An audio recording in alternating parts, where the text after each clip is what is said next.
Asalaamu calaykum waraxmatullaahi wabarakaatu walaalayaal kusoo dhowaada waa walaalkiina Momani channelka Crypto ku taajir meeshaneeto waxaa already nii sawirinaya wax la yiraahdo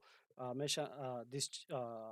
continuation kaneeto this video waxaan ugu talagalay inaan ka hadlo trend lines and already ujeedaa at least hore wax yaris some drawings soo sameeyey let's just delete line kan iga saar I don't know I have that linekaas waxa u geliya ma garanayo but for example inta aan fiirino we have a trend line meeshaneeto a beautiful two trend lines waxaa haasanaa a upward momentum and waxaa qabnaa a downward channel so when labadan line marka la isku daro this blue line and this other line marka la isku wada keeno wuxuu ku noqonayaa wax la yiraahdo channel without those two lines bahalkaneeto channel ku noqdo so eventually this is the channel on a daily waxa waaye waxaa ka hadloosaa daily time frame ka hadloosaa channelkaadu ku noqonaya let's say priceka BTC adiga waa ka maqaneed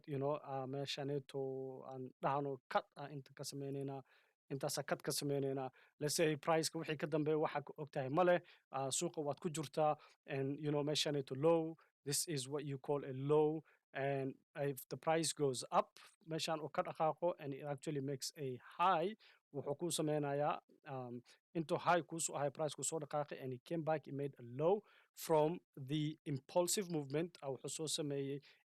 impulsive downward so low ayuu inta ka sameeyey and then it made an impulsive movement wuxuu aaday high uu sameeyey haddana suuqa uu soo laabtay wuxuu noqday low so that is your high low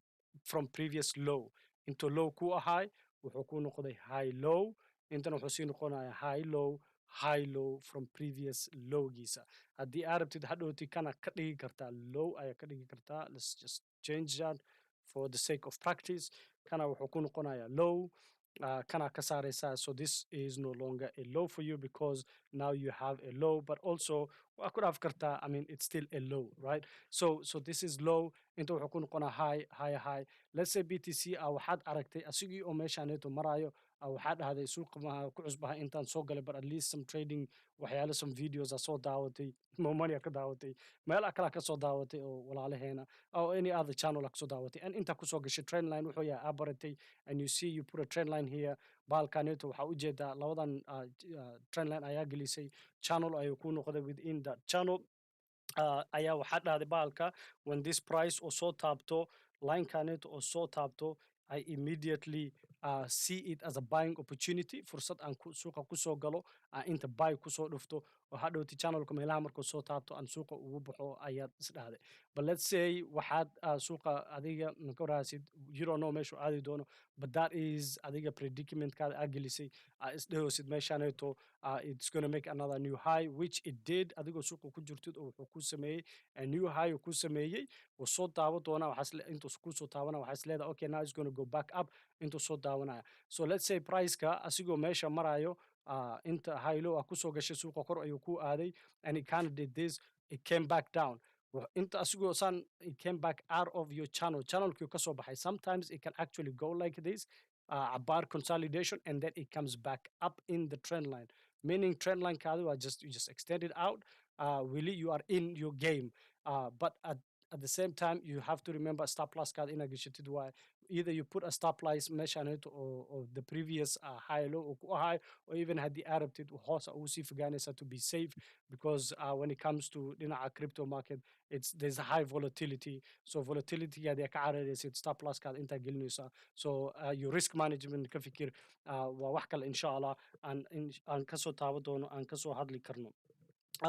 so having said that hadda meesha labada meel aan ka hadalnay waxaa waaye waxaa soo barana maanta low another high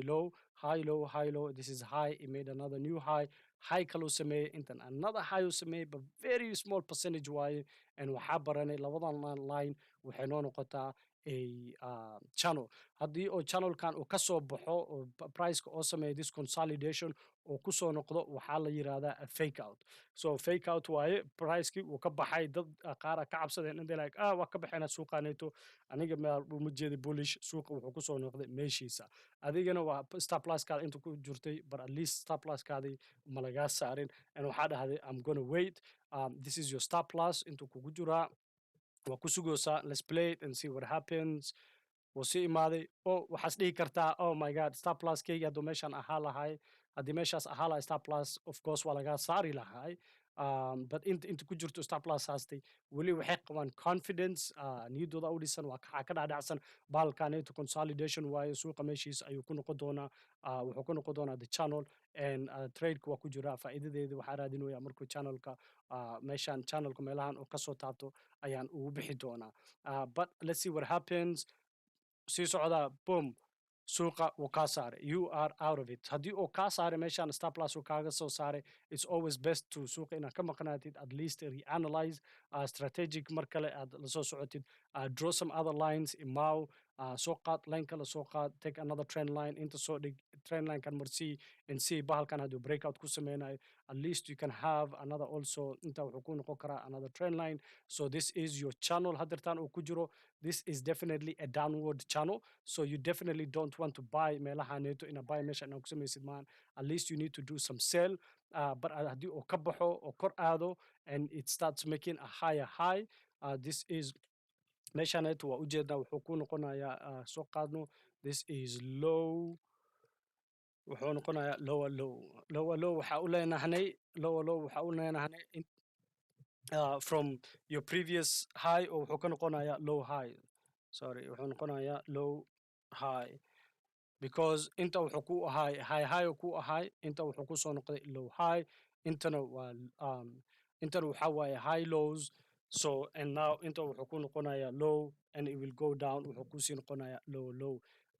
they was bedelaan a little bit of reverse waa ina waxyariis maskaxda ka wareejisaa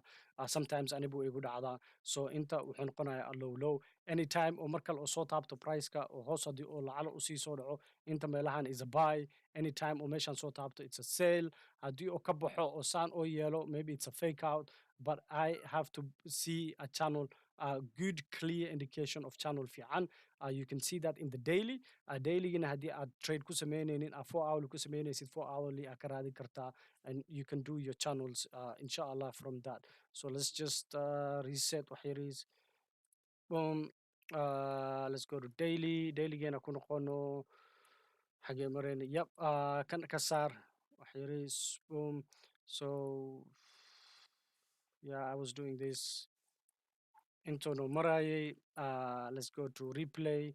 meeshaan ahayd wax saas camal inoo ahayd aan jeclahay haddii aan ku laabano and bahalkaneeto let's say inta ka saar waa ognahay when it comes out of this channel waxaa raadinaya another channel ayaa ka raadinaya and let's just play boom suuq wuu soo taatay this is good wuxuu ku noqonaya at least you can see your channel wuu ka dhex baxay wuu invalidate gareeyey so no longer channelkaada makuu ku jiro then you have to markaaseeto look for your previous horizontal supports iyo wixii la yiraahdo bahalkii kale maxaa la dhahaa iyo horizontal supports ay ku fikiraysa horizontal supports waxaan ka wadaa laynayaashaneeto oo dhinaca hoose lagu sawirayo kuwaneeto waa diagonal support iyo diagonal resistance ku noqonayaan so intaa waxaa ku qabtaa already a previous support in your daily so inta meelahaneeto aad ka raadinaysa waxaa is leedaha okay meelahan aan ku sugi doona insha allah markuu soo taabto now this is your resistance and your support buy aad ka raadinaysa and you're waiting for a new channel boom suuqa woo tagay and now it's making another channel so you just draw another line every time you're just going to depend on that line waxaa leedahay maybe that is too steep inuu yahay waa arkeena but let's just play it and see what happens guess what too steep waa noqday it got you out of it so definitely is it going to be mida waxaa isweydiinaysa is this going to be a fake out channelku ma kusoo noqon doonaa or is it going to make me another new channel let's see what happens no that's not what I wanted so anyway let's just go back to it you can see anyway wuu ka baxay inta ahayd meeshaan aan ka fiirinayn wuu ka baxay channelkii wuu ka baxay you definitely could not have participated ina meelahan aad ku iibsatid hore ku gadatid so that you just delete that channel waa ka saaraysaa the good thing about lineyaashaneeto la sawirayo you can easily mar kasta delete aad ku sameynaysaa and follow the trend and see trendka meesha u socdo and this one is also another way of drawing oo lagu sameeyo a channels there's an upward channel and a downward channel inta wuxuu ku yahay high low high inta wuxuu kusii noqodaa another low high so you know next time BTC oo meeshaan uu soo taabto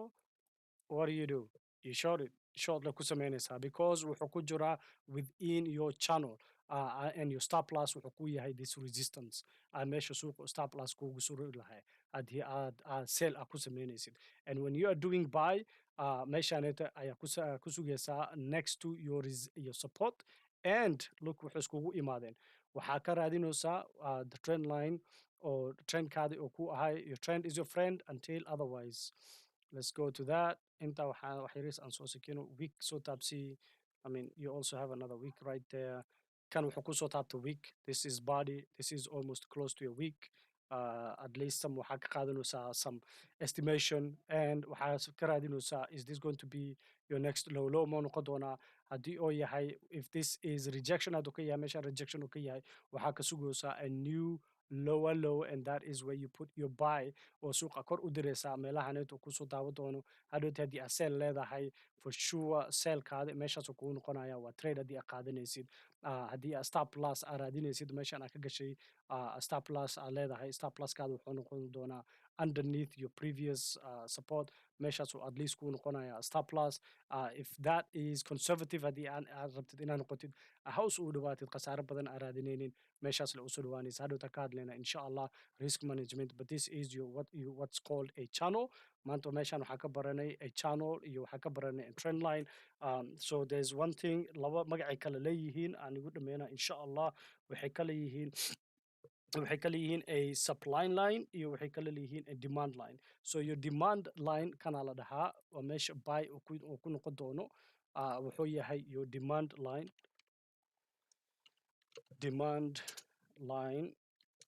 I hope inaad u jeedin waxyaalahan aan ku qorayo laymasha gudaheeda so this is my demand line and this is wuxuu kuu noqonayaa baalkaadi supply line waa la dhihi karaa or your the resistance diagonal